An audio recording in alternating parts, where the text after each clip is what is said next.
사람들이 잘 모르는 게 뭐냐면 가벼운 잡담 수다라고 해서 그게 절대로 가볍지 않습니다. 그래서 말을 일반적 레벨 이상으로 잘해서 타인을 깊이 이해하고 마음을 파악하고 그를 움직이고 그리고 다음을 예측하고 해결을 건네려면 아이러니하게도 그 사람과 말을 이렇게 얘기합니다.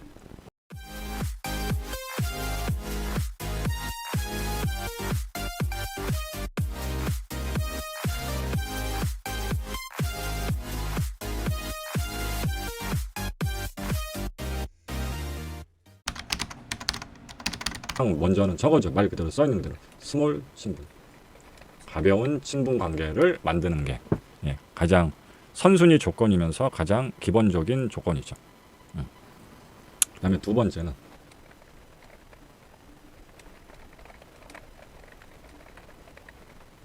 이런 용도로 스몰 토크를 씁니다. 벌써 이 두 번째만 넘어가도 여러분들이 이해가 잘 안 되실 거예요. 스몰 토크를 보통 서양에서 스몰 토크라고 얘기하는 게 뭡니까? 잡담이에요, 잡담. 그냥 뭐 쓰잘데기 없이 뭐 이런저런 쓰잘데기 없는 이런저런 가벼운 잡담 수단인데 사람들이 잘 모르는 게 뭐냐면 가벼운 잡담 수다라고 해서 그게 절대로 가볍지 않습니다. 왜 그런지 뒤에 이제 또 심도 있게 배워보겠지만 간단하게 이거 하나만 생각해 보죠. 우리 주변에 누구하고도 가벼운 스몰 토크를 되게 잘하는 사람이 있어요. 있다고 가정을 해봅시다. 우리 주변에 학교, 직장, 모임 등에서 알게 된 어떤 사람이 그게 누구든 남녀노소 가릴 것 없이 누군가하고 스몰 토크 가벼운 대화를 되게 잘하는 사람이에요. 그러면 그런 사람 중에 멍청한 사람 보셨습니까? 공감 능력 없고 센스 없는 사람 보셨어요? 없습니다. 사람들이 이걸 이해 못해요. 그래서 가벼운 잡담 수다라는 게 생각보다 엄청나게 하이 레벨이라는 걸 아셔야 됩니다. 왜 가벼운 잡담 수다가 하이 레벨이냐? 이것도 제가 예전에 강의 시리즈를 통해서 말씀드렸죠. 이세돌을 이긴 알파고를 100대 0으로 이기는 뒤에 업 버전의 알파고 이 업데이트 버전조차도 채팅 로봇과 결합해서도 인간처럼 인간과 자유롭게 가벼운 잡담 수다를 하면서 인간관계를 맺지 못한다. 즉, 그 정도의 고도의 지능을 가진 인공지능 컴퓨터조차도 가벼운 잡담 수다를 통해서 인간과 가벼운 친분을 맺지 못합니다. 그만큼 고도의 지능과 능력을 필요로 하는 거예요. 그래서 일반적으로 얘기하면 아주 싼마이적 잡담 수다. 대표적으로 뭐예요? 그냥 의식의 흐름대로 아무 말 대잔치, 부정적 감정 배설, 카타르시스, 커뮤니케이션, 횡설수설, 주저리 이게 제일 싼마이 버전이라면 그런 방식의 과학적 이치 또는 어떤 전통적 지식의 베이스를 둔 이런 식의 대화법을 하면 가볍게는 스몰 친분, 가벼운 친분을 할 수도 있지만 이 대화를 하는 어떻게 해야 스몰 토크를 잡담 수다를 잘할 수 있을까의 원리 적용하게 되면 그 자체로 상대 파악, 의도 파악, 성향 파악, 진심 파악 같은 걸 할 수 있게 됩니다. 이거를 현대적 개념으로 공감이라고 합니다. 그냥 상대 감정에 똑같은 반응, 그런 감정적 리액션을 보여주는 것 또는 편들어주는 것 이런 것을 공감이라고 하잖아요. 근데 공감은 그게 아니에요. 여기서 얘기하는 진정한 공감이란 건 상대방의 의도, 상황의 파악, 진심 이런 것들을 상대와 똑같이 싱크로율적으로 이해 파악하는 겁니다. 밑도 끝도 없이 상대방을 이렇게 흉내 내주고 그냥 포용해주는 개념이 아니라 파악하고 이해하는 개념이라고. 그러니까 머리가 나쁜 사람은 절대로 공감을 할 수가 없습니다. 우리가 하는 공감은 그런 무지성 공감이 아니라 지성 공감이기 때문에 상대방의 모든 상황적 파악, 의도 파악, 진심 파악, 맥락 파악 이런 모든 것들을 파악할 능력이 없으면 공감 자체를 할 수가 없어요. 그래서 이런 식의 잡담 수다를 해보면 이걸 잘하는 사람은 그 자체로 상대의 이런 성향 파악, 의도 파악을 할 수 있게 됩니다. 이해되셨죠? 그 다음에 1번에서 2번으로 넘어가서 파악을 할 수 있게 되면 상대방의 패턴을 파악한 게 되잖아요. 그럼 뭘 할 수 있게 된다? 마인드 해킹을 할 수 있게 된다. 보통 이제 최면 영역에서는 잠입 최면, 간접 최면, 은밀 최면 이렇게 얘기하는데 간접 최면과 직접 최면으로 비교를 해드리자면 어떤 개념이냐면, 직접 최면은 먼저 상대와 최면 계약을 맺습니다. 혹시 최면을 받아보실 의향이 있으세요? 아, 그럴까요? 그럼 저는 최면가인데 혹시 제가 최면을 유도할 때 저한테 적극적으로 좀 이렇게 좀 따라 주시겠습니까? 예, 그렇습니까? 그럼 자료에 앉아 보시겠어요? 이렇게 좀 잠깐 따라 주세요. 눈을 한번 감아 보시겠어요? 이런 식으로 해서 상대방 피실험자와 실험자 사이에 최면을 하겠다는 동의적 계약, 줄여서 최면 계약을 맺고 그의 반면에 간접 최면은 뭐냐면, 내가 최면가라는 것도 얘기하지 않고 상대방한테 최면을 받아보실 의향이 있냐고 의향을 물어보지도 동의를 하지도 그런 거 일체 없이 그냥 일상적 대화를 하고 있는데 똑같은 최면 효과를 일으키는 방식을 간접 최면이라고 합니다. 그리고 이 직접 최면과 간접 최면은 단순히 카테고리가 다른 게 아니라 아예 레벨루가 다른 겁니다.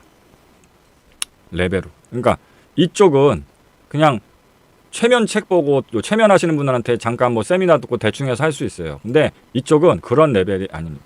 왜냐하면 이 간접 최면의 레벨은 어디를 가기 전에 직전 단계냐면, 그러니까 이 간접 최면은 어떻게 보자면 직접 최면과 직접 하냐 간접하냐, 최면 계약에 동의를 하고 하냐 그냥 하냐의 차이라는 어떤 시각적 해석으로 볼 때만 직접 최면, 간접 최면 이렇게 이분법적으로 카테고리가 구분될 뿐이지, 그러니까 그런 관점으로 볼 때만 간접 최면이라고 불릴 뿐이지, 그냥 이 간접 최면 하나만 놓고 봤을 때 그럼 이게 최면이냐 이렇게 물어보면 최면이라고 하기 어렵고 세뇌라고 하는 쪽에 더 가까운 개념입니다.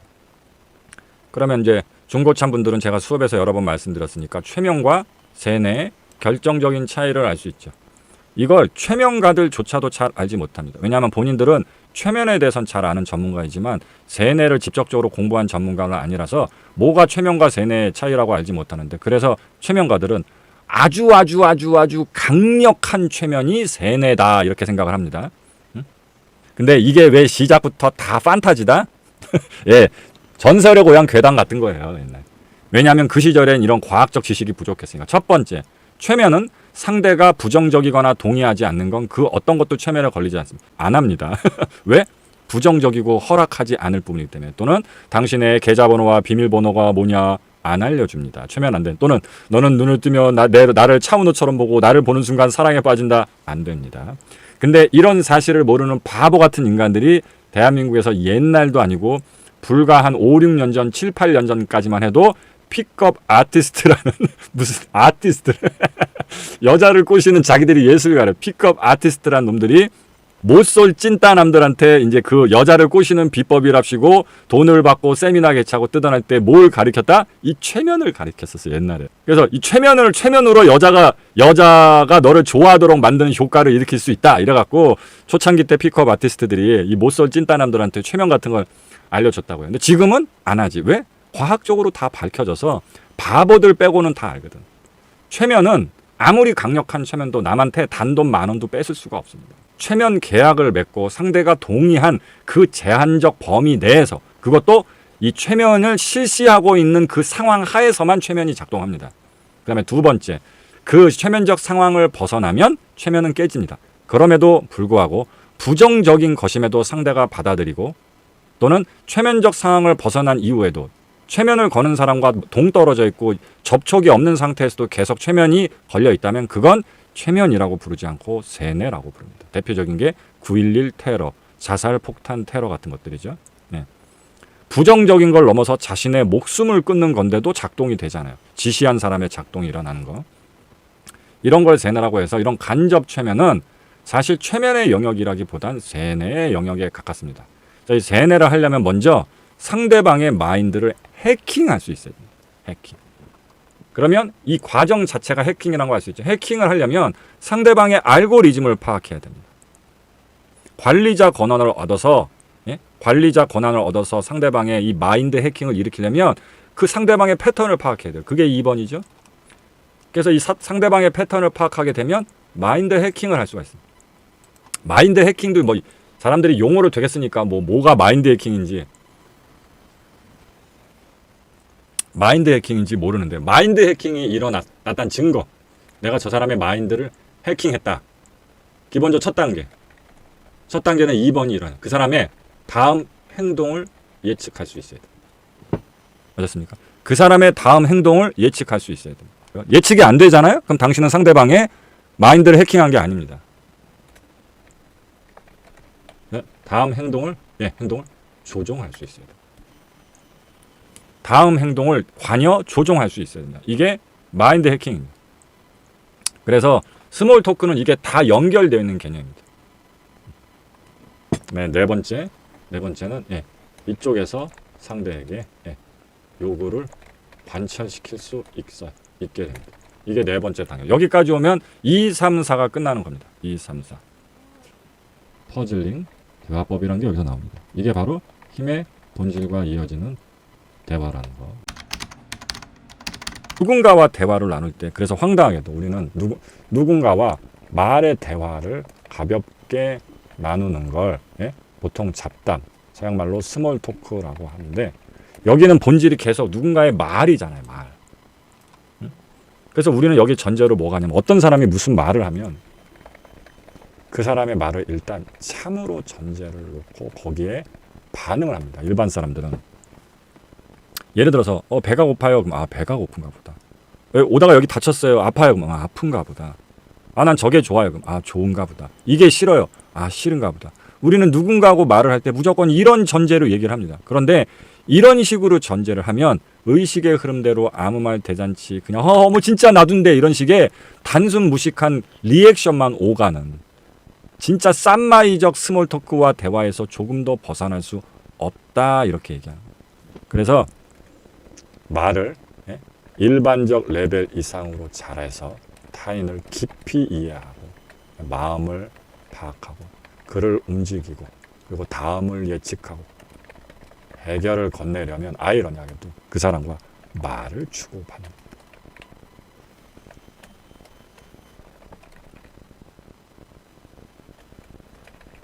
이렇게 얘기합니다. 그래서 무엇을 얘기하냐? 결국 우리는 말을 가지고 그 사람의 행동을 향해 나아가야 한다라고 얘기합니다. 우리가 말을 통해서 나아가야 되는 최종적 목적지는 말이 아니고요. 행동인 겁니다. 현대에서 얘기하는 이걸 얘기하는 거구나라는 걸 알 수 있죠. 현대의 모든 심리학, 진보된 심리학은 더 이상 과거 프로이트 시절의 잔재를 더 이상 건드리지 않습니다. 이게 과거 정신분석학과 현대 심리학과의 결정적 차이입니다. 그래서 이걸 이해를 잘해야 됩니다. 벌써 우리가 누군가하고 대화를 할 때부터가 대화를 하거나 대화를 하고 싶은 마음을 가질 때부터가 이미 틀린 지점으로 출발하고 있다는 걸 알 수 있죠. 외로워. 그때 우리 누구 붙잡고 얘기하고 싶다고 느끼죠. 근데 그럼 얘기를 왜 하려고? 얘기해서 뭐 하려고? 그러면 우리는 뭐라고 생각해? 아니 왜 그냥 이야기 좀 하려고. 말하고 싶어서요. 그래서 우리가 정말 요구하는 게 말일 거라고 믿습니다. 그리고 이 말을 통해서 어떤 자신의 생각이나 감정을 꺼내놓는 게 목적이라고 생각을 합니다. 전부 다 추상적인 거죠. 정신적이고. 자신의 생각과 감정을 말이라는 이야기를 통해서 꺼내놓는 것, 이것이 기본적으로 본질적인 스몰 토크의 목적이라고 생각한단 말이에요. 그렇죠? 근데 상명은 뭐라고 얘기한다? 아니라고 얘기합니다. 그래서 이 출발을 이해를 못하면 아무 소용이 없습니다. 기껏해야 그냥 내가 뭘 받고 뭐가 어땠고 난 뭐라고 생각하는 어떤 자기 생각적이고 감정적인 걸 졸라고 씹을 거리는 어떤 이야기를 잘하는 그냥 이빨을 잘 까는 킬링 타임용 노가리 고수 그렇게 됩니다. 그러면 아무것도 얻을 수 있는 게 없어요. 예를 들어서 여러분들이 그런 방식의 누굴 붙잡고 어쩌고 저쩌고 막 자기 생각이나 감정을 막 떠들고 잡담하고 까르르 웃고 이런 식의 스몰 토크는 아무리 잘해도 당신은 영원히 그냥 킬링 타임용 노가리꾼에 불과합니다. 얻을 수 있는 게 없어요. 그걸로 누군가의 마음을 사로잡을 수도 없고요. 누군가 당신을 좋아하게 만들 수도 없고 심지어는 그런 노가리는 당신이 아무리 까도 그 사람하고 친해지지도 않아요. 그런 노가리는 아무리 까도 상대방을 파악할 수도 없고요. 상대방을 이해할 수도 없고요. 상대방 마음을 장악할 수도 없습니다. 그리고 그런 식으로 노가리 까면 당신은 혼자서도 자신의 인생의 문제를 해결해 나가지 못해요. 왜? 전부 다 어떤 자기 속에 있는 생각이나 감정을 바깥으로 말이라는 언어를 통해서 토해 놓는 것, 배설하는 것이라는 말로 시작해서 말로 끝내는 정신적인 차원만 건드리거든요. 그래서 우리가 그런 사람들과의 대화를 꺼려하는 거예요. 역설적으로. 웃기죠. 우리도 누군가하고 대화하면 대화가 뭐예요? 말을 주고받는 거잖아. 근데 심지어는 대화가 용건의 대화도 아니래. 스몰 토크, 잡담 수다래. 그럼 잡담 수다에 해서는 안 되는 말이 어디 있고 건설적인 잡담 수다라는 건 어디 있습니까? 이미 건설적이고 영양가가 넘치는 잡담 수다라는 건 이미 잡담 수다가 아닌 거죠. 스몰 토크가 아니라 빅 토크인 거죠. 그러니까 스몰 토크라고 한다면 그냥 아무 말 대잔치 하고 쓰잘데없는 얘기하고 시시껄렁 얘기하고 시간 때우고 그런 거 같은데, 그러니까 나도 스몰 토크를 원했어, 쟤도 스몰 토크를 원해, 그러면 막 떠들면 되잖아요. 근데 역설적으로 우리는 그런 식으로 얘기하는 사람의 스몰 토크는 더 이상 듣고 싶어 하지 않고 그런 사람하고 스몰 토크를 하고 싶어 하지 않아요. 근데 우린 착각하는 거야. 난 스몰 토크 하고 싶은데, 그냥 잡담 수다 떠고 싶은데, 그러면 아무 말이나 떠들었으면 되는 거 아니야? 아니래. 결국 우리가 말과 대화를 통해서 지향해야 될 방향 저 끝에는 말이 아니라 행동이다. 행동. 그래서 그 행동적 부분을 가리키고 그 길을 향해 나아가는 그런 잡담 수다만이 올바른 잡담 수다라고 얘기를 하는 거죠. 그래서 현대적으로는 그래서 뭐 인지행동 치료 같은 데서 뭐라고 얘기해요? 치료란 그 사람의 사고나 가치관을 바꾸는 것이 아니라 그 사람의 행동을 교정하는 것이 치료다. 이렇게 얘기를 하는 겁니다. 이해하셨습니까? 그래서 이런 부분의 이 밑에 바탕, 이 기찻길의 레일 같은 방향을 분명히 알고 있어야 이 길 위에서 스몰 토크를 향해서 올바로 나갈 수가 있는 거예요. 그래서 놓고 보면 왜 나는 아니 저 사람도 뭐 대단히 재밌는 거 바라는 거 아니고 거창한 얘기하려는 거 아닌데 왜 나와의 스몰 토크를 별로 다른 사람들이 좋아하지 않지? 라는 부분의 정답을 여기서 이해해야 된다. 그걸 이해해야 된다. 그래서 스몰 토크를 사람들이 못하는 거예요. 왜 못해? 그리고 왜 당신들의 스몰 토크를 다른 사람들이 듣고 싶어 하지 않아? 가야 할 곳이 없어. 그래서 그런 얘기 듣다 보면 무슨 생각이 드냐면 내가 왜 이런 이야기를 들으면서 내 귀중한 인생의 시간을 허비해야 하지? 이런 생각이 듭니다. 웃기죠? 여기서 인간의 그 앞뒤가 다른 역설이 나오는 거예요. 아니 그럴 거면 처음부터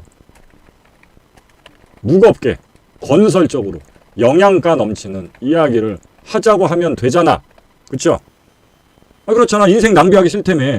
그러면 저한테 그런 걸 원하는 건 아니래. 그런 건 부담스럽대.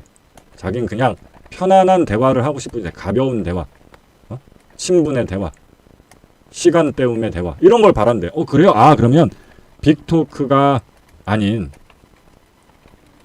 스몰 토크를 바라시는 거군요. 라고 해서 우리는 가벼운 진짜 말 그대로 아무 말 대잔치, 영양가 없는 대화를 꺼내잖아요. 근데 그럼 우리 사람도 어떻게 한다고? 내가 있다고 이야기를 들으면서 내 인생의 귀중한 시간과 감정을 낭비한다는 게 너무 무의미한 것 같다 라면서 안 들어요. 더 황당한 건 심지어 당신이 이야기를 잘했어. 재밌게 했어. 더 나아가 심지어 다들 빵 터져서 웃었어. 그러면 저 졸라게 스몰 토크 잘한 거 아닌가요? 아니. 황당하게도 이걸 그래서 사람들이 얘기해요. 이렇게 표현합니다. 당신이 누구하고 이제 쓰잘데없는 뭐 웃긴 얘기하고 뭐 무슨 이슈 얘기하고 막 떠들잖아요. 그랬어요. 이래놓고 뒤에 가서 어떻게 느낀다? 되게 웃기는 사람이네. 되게 웃긴 했는데 뭐 딱히 뭐 영향가 있진 않았다. 이렇게 생각합니다. 황당하죠. 이게 사람들이 자기가 뭐를 원하는지를 모른 채로 스몰 토크를 하니까 그런 이율 배반적 반응을 보이는 거예요. 진지한 얘기하면 노잼이라고 하고요. 진지한 얘기하면 노잼이다. 부담스럽다. 재미없다. 지루하다. 이렇게 얘기하고요. 가볍게 얘기하고 빵빵 터지게 웃기게 만들면 쓰잘데기 없다. 그냥 웃긴 놈이다. 이런단 말이에요. 황당하시죠? 근데 결국 왜 이렇게 무거운 쪽의 빅토크, 가벼운 쪽의 스몰토크 양쪽도 왜 결국 성공적으로 이어지지 않냐? 간단합니다. 단 한 가지 실수 때문이에요. 그래서 어떤 이야기라는 목적지에 도착할 건데 라는 게 넌 없이 이야기를 했잖아. 스몰 토크라고 해서 목적이 없는 대화가 아니라고. 이해하셨습니까? 그래서 스몰 토크가 도대체 목적이 이딴 거냐라는 부분에서의 사람들이 이해를 못하는 거고, 그러면 그 목적이 무엇이냐를 이해를 못하기 때문에 스몰 토크를 못하는 거지. 단순히 어떤 말빨, 어떤 뭐 웃기는 어떤 것들, 또는 어떤 공감 능력, 어휘 구사력, 문장력, 문해력, 이런 탓이 아니란 말이에요. 그러니까 우리가 회사 취업을 할 때 보면 자소서를 내잖아요. 자소서는 어떤 그 글쓰기의 방향, 목표가 명확한 글쓰기잖아. 자기 소개의 글이면서도 내가 왜 이 회사에 필요한 인재이고 얼마나 취업에 이 채용에 적합한 인물인지를 어필하는 자기 프리젠테이션의 글쓰기라는 명확한 글쓰기가 있는 게 자소서잖아요. 근데 아무리 글을 잘 써도 이런 글쓰기의 방향을 이해를 못해서 소설을 썼다거나, 또는 뭐 어렸을 때 어머님하고 관계가 어땠다는 얘기를 쓰다거나, 뭐 고등학교 시절에 되게 행복했다는 얘기를 쓴다거나, 그러면 아무리 글을 잘 써도 그 사람은 취업에서 떨어지는 거예요. 왜냐하면 자소서가 애초부터 아니니까. 자소서는 자소서라는 글쓰기의 방향성과 목표에 맞게 글을 써야 자소서인 거고, 그래야 취업이 될 수 있는 거고, 스몰 토크도 똑같은 겁니다.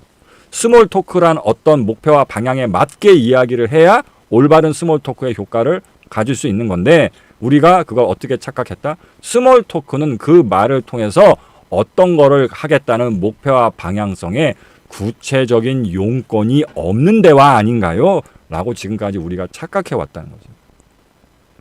그래서 우리가 스몰 토크를 못했을 뿐입니다. 이해되셨죠?